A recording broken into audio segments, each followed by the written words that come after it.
는 72.1%로 올랐습니다. 많이 올랐네요. 네. 예, 예. 저는 내려갈 때도 뭐 그런가 보다 하고 올라갈 때도 그런가 보다 합니다. 네. 아무래도 예, 김정은 위원장의 신년사 이후에 적극적으로 반영을 했고 또 어제는 통일부에서 즉각 회담 제의를 하고 또 무엇보다도 2년 정도에 단절되어 있었던 남북 판문점 채널이 복원이 되었죠.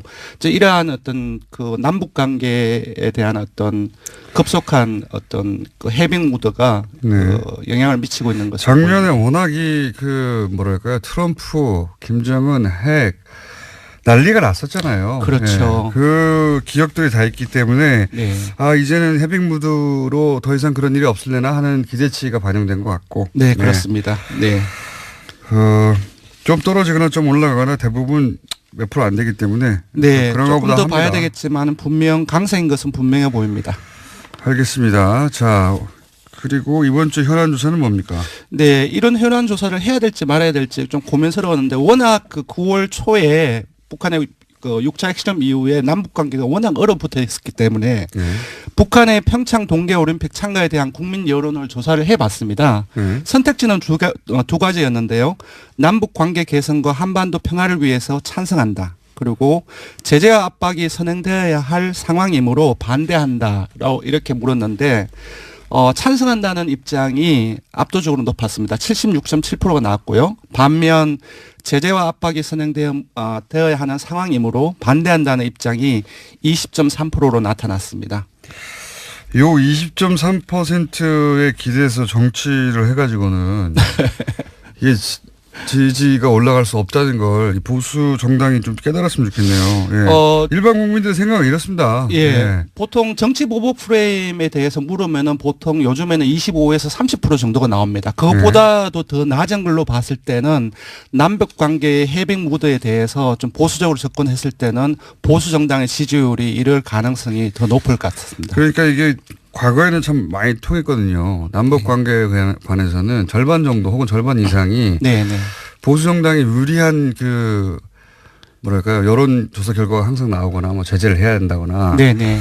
지금은 그렇지가 않아요. 근데 네. 세부적으로 보더라도 모든 정당 지지층이 거의 다 그 찬성이 압도적으로 높고요. 자유한국당 지지층에서도 찬성한다는 입장이 40%를 넘는 것으로 나와서 네 그렇습니다. 자, 이거 이제 남북관계 그 안보 공세 북한 파리가 더 이상 안 먹힌다는 걸 좀 이해했으면 좋겠습니다. 보수정당이. 그래서 좀 논의가 생산적으로 바뀌었으면 좋겠는데 몇 심지어 똑같은 얘기만 하고 있으니까요. 정당 얘기를 안 했네요. 정당 지지율. 정당 지지율 어떻습니까? 네, 이제 새로운 정당 구도가 펼쳐질 가능성이 상당히 높은 걸로 나타났는데요. 기정사실이죠. 거의. 네, 거의 기정사실입니다. 네. 그래서 이번 주부터 잠재정당 지지도를 새롭게 편제를 계속적으로 할 예정입니다. 새로 만들어질 정당. 예, 현재 정당 지지도도 묻고 새로운 정당 구도가 펼쳐졌을 때 그때의 정당 지지도 어떤지를 조사를 해봤는데요. 먼저 짧게 현재 정당 지지도를 먼저 훑고 지나가면요. 민주당은 52.7%로 상승했습니다. 한국당도 17.7%로 상승했고요. 바른정당 역시 6.3%로 상승했습니다. 반면 국민의당은 5.1%로 1.1%포인트 하락했고요. 정의당은 민주당이 많이 상승하는 바람에 1.6%포인트 하락한 4.1%였습니다. 이게 현재 정당 지지도고요. 네. 그래서 국민의당과 바른정당이 통합을 했을 때 통합당이 있고 그리고 통합을 반대하는 반대파의 정당을 상정했을 때의 당이 이제 두 개 지금 있는 두 당이 합쳐지고 새로운 당이 하나 만들어서 맞습니다. 또 만들어질 테니까요. 예, 두 개가 생기게 되죠. 이 경우에는 어떻게 되는지를 조사를 해봤더니 재밌네요. 이때까지는 여론조사는 일부 여론조사가 이제 그 통합 신당이라고 표현하며 통합 신당의 지지율이 자유한국당을 넘어선다. 맞습니다. 전체 2위. 저는 그 여론조사 볼 때마다 정당의 이름을 통합신당이라고 해서 여론조사 지지율이 높게 나오지 않은 적이 없거든요. 네, 그렇습니다. 통합과 신당이라고 하는 긍정적인 단어 두 가지가 합쳤어요. 네. 이렇게 여론조사하면 안 된다고 예전부터 얘기하지 않습니까? 한 2년 전부터 계속 그렇게 말씀을 드렸는데 아직까지 계속 이러한 부분들이 지속되고 있는데요. 왜냐하면 그 정당의 구체적인 이름도 없고 그렇습니다. 긍정적인 이미지를 새로 그러니까 질문할 때부터 사실은 지지율이 높게 나올 수밖에 없는 질문들이 만들어지고. 예. 그래서 잠시 살펴보면 예. 지금 금방 말씀하셨던 최근 여론조사, 뭐 동아일보나 MBC 조사가 예. 한국당보다 통합당이 훨씬 높게 나왔어요. 19% 또는 14%. 뭐 한국당은 10% 초반에 머무르는데, 근데 우리 조사에서는 국민의당, 바른정당, 통합당이 10.5%가 나왔습니다. 이는 현재 정당 지지도에서 국민의당, 바른정당의 단순 합이 11.4%인데 0.9% 포인트가 낮은 수치입니다. 왜 이렇게 이런 다른 여론조사하고 다르냐? 네, 설계가 좀 다르겠죠. 예, 설계가 다릅니다. 원래 질문에는 원래 해당되는 질문의 당 이름이라든지 그런 것들이 들어가면 안 됩니다. 왜냐하면 한 번 더 이전에 묻기 전에 이 각인 효과가 있기 때문에 거기에 관심을 갈 수밖에 없죠. 그래서 다른 조사 같은 경우는 뭐 질문에 국민의당, 바른정당이 통합하여 신당이 창당할 경우 이런 방식으로 질문에 넣어줬습니다. 네. 두 번째로는 이런 일부 조사에서는 통합 반대파의 정당을 아예 빼버렸어요. 그렇죠. 근데 그들도 거의 바른정당의 현재 의석수와 거의 비슷하게 되게 많은 수치인데 빠진 거죠. 근데 그런 빠진 수치가 있기 때문에 온전히 통합당으로 가는 걸로 나와서 실제로는 한국당보다 더 높은 결과가 나오는 그런 결과가 나왔습니다. 그렇다면 이런 여론조사 이렇게 설계를 제대로 해야 된다고 보는데. 네네. 자, 그러면 어떻게 물어야 되는 겁니까? 묻기를. 저희들 같은 게 어떻게 물었냐 하면은 다음과 같은 정당 구도 하에서는 선생님께서는 어느 정당을 지지하십니까? 이미 그런 구도가 만들어졌다고 보고 예. 다음과 같은 구도 하에서는. 왜냐하면 그 구도 하에서 바로 다음 선택지에서 다음 내용이 불러지기 때문에 질문에 굳이 각인 효과를 주지 않기 위해서 정당 구도 하에서는 그렇게 처리를 합니다. 그렇게 하면 결과가 어떻게 나옵니까? 예, 그렇게 하면 금방 말씀드렸던 것처럼 단순 합에 비해서 0.9%포인트 낮은 10.5%가 나옵니다. 통합당이. 17, 18 이 정도 나오는데 네. 리얼미터 조사에서는 10% 정도밖에 안 나와요? 예, 조금 분석을 해보면은 현재 국민의당 지지층이나 현재 바른정 지지층이 통합을 한다고 했을 때 다 가지 않습니다. 그렇겠죠. 예, 현재 국민의당 지지층 10명 중 4명은 다른 곳으로 가고요. 심지어 현재의 바른정 지지층의 10명 중 6명은 또 다른 정당으로 갑니다. 반면 현재 민주당을 지지하거나 한국당을 지지하는 사람들은 무당층이나 정의당 이런 쪽으로 많이 빠지지 통합당으로는 거의 안 가는 걸로 분석되었습니다. 그래서 결과가 어떻습니까? 예, 그래서 국민바른통합당은 현재의 합보다 줄어드는 결과가 나왔고요. 민주당은 47.6%로 현재 지지도보다 5.1%포인트 낮습니다. 금방 소개해 드린 것처럼 통합당으로 빠지는 것이 아니라 무당층이나 오히려 정의당 쪽으로 빠지는 그런 결과가 나왔고요. 한국당은 거의 차이가 없습니다. 아까 17.7%인데 현재 정당 지지도가 이런 정당 구도하에서는 17%로 거의 차이가 없게 나왔고요. 정의당은 오히려 상승을 합니다. 좀 특이한. 예, 2.1%포인트 상승해서 4.2%인데 정당 구도가 한번 크게 흔들리는 과정 속에서 나타내는 현상이 아닌가 싶은데 이것은 조금 더 길게 봐야 될 것 같습니다. 정의당 지지율은. 그러면 지금 사실은 국민바른통합 반대당이라고 하는 당명도 아니지만 예. 이 명칭이 주는 부정적인 효과가 있어요. 어제는 반대 이쪽은 통합이고 이쪽은 통합 반대당. 예, 어제 보도에 따르면 반대파들도 개혁신당을 추진하겠다라고 밝혔는데요. 반드시 이 조사에는 반대파들의 정당을 선택지로 넣어야 된다고 생각이 들고요. 그 이름을 개혁신당으로 했으면 훨씬 높게 나왔어요. 그렇죠. 개혁 또는 신당. 이게 뭡니까? 국민바른통합 반대당. 예. 그래서 빨리 당의 개혁신당 통합당이나 반대파의 정당이 빨리 가칭으로라도 빨리 만들어져서 제대로 된 조사를 해보고 싶습니다. 알겠습니다. 여기까지 하겠습니다. 네, 조사 개요를 말씀드리면은 이번 주준조사는 TBS 의뢰로 찬성한다는 입장이 압도적으로 높았습니다. 76.7%가 나왔고요. 반면 제재와 압박이 선행되어야 하는 상황이므로 반대한다는 입장이 20.3%로 나타났습니다. 요 20.3%에 기대서 정치를 해가지고는 이게 지지가 올라갈 수 없다는 걸 보수 정당이 좀 깨달았으면 좋겠네요. 예. 일반 국민들 생각은 이렇습니다. 예. 보통 정치 보복 프레임에 대해서 물으면은 보통 요즘에는 25에서 30% 정도가 나옵니다. 그것보다도 더 낮은 걸로 봤을 때는 남북 관계의 해빙 무드에 대해서 좀 보수적으로 접근했을 때는 보수 정당의 지지율이 이럴 가능성이 더 높을 것 같습니다. 그러니까 이게 과거에는 참 많이 통했거든요. 남북 관계에 관해서는 절반 정도 혹은 절반 이상이 보수 정당이 유리한 그 뭐랄까요 여론조사 결과가 항상 나오거나 뭐 제재를 해야 된다거나. 지금은 그렇지가 않아요. 그런데 세부적으로 보더라도 모든 정당 지지층이 거의 다 그 찬성이 압도적으로 높고요. 자유한국당 지지층에서도 찬성한다는 입장이 40%를 넘는 것으로 나와서 그렇습니다.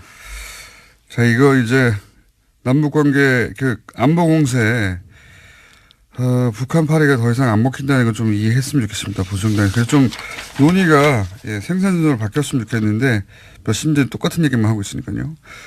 정당 얘기를 안 했네요. 정당 지지율. 정당 지지율 어떻습니까? 네, 이제 새로운 정당은 72.1%로 올랐습니다. 많이 올랐네요. 네. 저는 내려갈 때도 뭐 그런가 보다 하고 올라갈 때도 그런가 보다 합니다. 네. 아무래도 김정은 위원장의 신년사 이후에 적극적으로 반영을 했고 또 어제는 통일부에서 즉각 회담 제의를 하고 또 무엇보다도 2년 정도에 단절되어 있었던 남북 판문점 채널이 복원이 되었죠.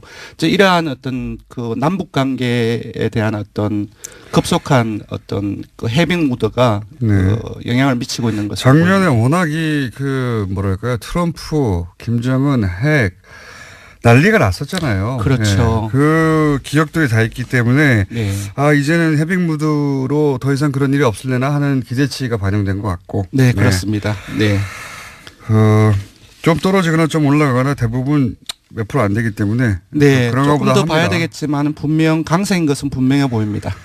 알겠습니다. 자, 그리고 이번 주 현안 조사는 뭡니까? 네, 이런 현안 조사를 해야 될지 말아야 될지 좀 고민스러웠는데 워낙 그 9월 초에 북한의 그 6차 핵실험 이후에 남북 관계가 워낙 얼어붙어 있었기 때문에 북한의 평창 동계올림픽 참가에 대한 국민 여론을 조사를 해봤습니다. 선택지는 두 가지였는데요.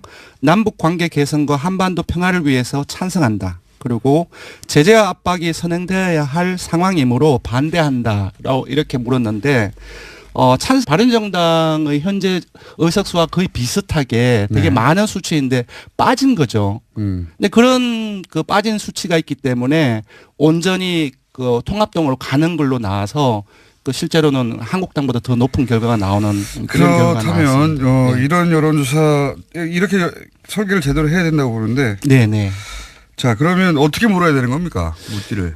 저희들 같은 게 어떻게 물었냐 하면은 다음과 같은 정당 구도 하에서는 선생님께서는 어느 정당을 지지하십니까? 이미 그런 구도가 만들어졌다고 보고 다음과 같은 구도 하에서는. 왜냐하면 그 구도 하에서 바로 다음 선택지에서 다음 내용이 불러지기 때문에 질문에 굳이 각인 효과를 주지 않기 위해서 정당 구도 하에서는 그렇게 처리를 합니다. 그렇게 하면 결과가 어떻게 나옵니까? 그렇게 하면 금방 말씀드렸던 것처럼 단순 합에 비해서 0.9%포인트 낮은 10.5%가 나옵니다. 통합당이. 17, 18 이 정도 나오는데 리얼미터 조사에서는 10% 정도밖에 안 나와요? 조금 분석을 해보면은 현재 국민의당 지지층이나 현재 바른정 지지층이 통합을 한다고 했을 때 다 가지 않습니다. 그렇겠죠. 현재 국민의당 지지층이 10명 중 4명은 다른 곳으로 가고요. 심지어 현재 바른정 지지층의 10명 중 6명은 또 다른 정당으로 갑니다. 반면 현재 민주당을 지지하거나 한국당을 지지하는 사람들은 무당층이나 정의당 이런 쪽으로 많이 빠지지 통합당으로는 거의 안 가는 걸로 분석되었습니다.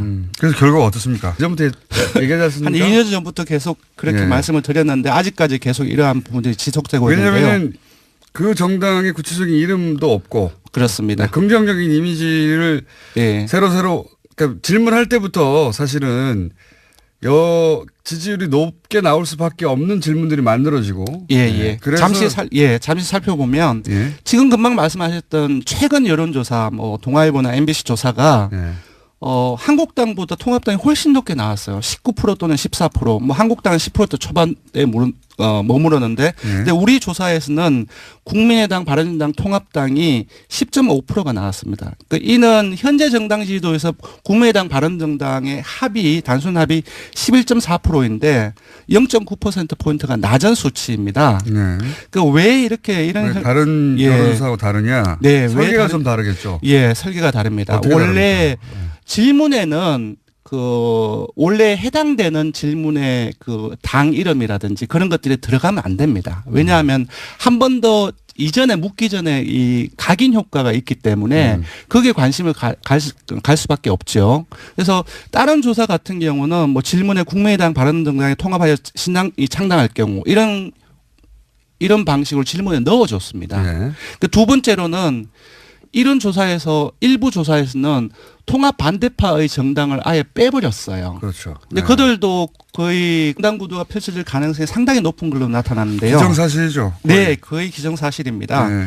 그래서 이번 주부터 잠재정당 지지도를 새롭게 편제를 계속적으로 할 예정입니다. 새로 만들어질 정당. 예, 현재 정당 지지도도 묻고 새로운 정당 구도가 펼쳐졌을 때 그때의 정당 지지도가 어떤지를 조사를 해봤는데요. 먼저 짧게 현재 정당 지지도를 먼저 훑고 지나가면요. 민주당은 52.7%로 상승했습니다. 한국당도 17.7%로 상승했고요. 바른정당 역시 6.3%로 상승했습니다. 반면 국민의당은 5.1%로 1.1%포인트 하락했고요. 정의당은 민주당이 많이 상승하는 바람에 1.6%포인트 하락한 4.1%였습니다. 이게 현재 정당 지지도고요. 네. 그래서 국민의당과 바른정당이 통합을 했을 때 통합당이 있고 그리고 통합을 반대하는 반대파의 정당을 상정했을 때의 당이 이제 두 개 지금 있는 두 당이 합쳐지고 새로운 당이 하나 만들어서 맞습니다. 또 만들어질 테니까요. 예, 두 개가 생기게 되죠. 이 경우에는 어떻게 되는지를 조사를 해봤더니 재밌네요. 이때까지는 여론조사는 일부 여론조사가 이제 통합 신당이라고 표현하며 통합 신당의 지지율이 자유한국당을 넘어선다. 맞습니다. 전체 2위. 예. 저는 여론조사 볼 때마다 정당의 이름을 통합신당이라고 해서 여론조사 지지율이 높게 나오지 않은 적이 없거든요. 네, 그렇습니다. 통합과 신당이라고 하는 긍정적인 단어 두 가지가 합쳤어요. 네, 네. 이렇게 여론조사하면 안 된다고